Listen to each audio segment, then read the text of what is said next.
ఒకటి మిషన్ భగీరథలో 50,000 కోట్లు తినేశారన్నారు.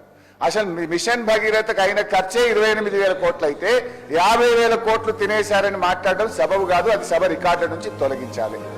రెండవది వారు మాట ఏమన్నారు, మా నల్గొండ జిల్లాకు అన్యాయమైందన్నారు. నేను నీటిపారుదల శాఖ మంత్రిగా పనిచేసిన. సభ అయిపోయినాక నేను ఆయన ఇద్దరం కలిసి సీదా పోదాం, ఎక్కడికి పోదాం, తుంగతుర్తికి పోదాం, సూర్యాపేట పోదాం, కోదాడ పోదాం.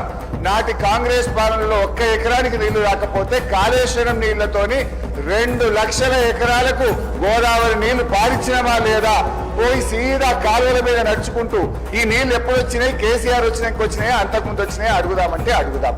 మూడోది, నల్లగొండకి ఏం చేయలేదని మాట్లాడడం కూడా కరెక్ట్ కాదు. నల్లగొండలో 3 మెడికల్ కాలేజీలు పెట్టింది కేసీఆర్ గారు.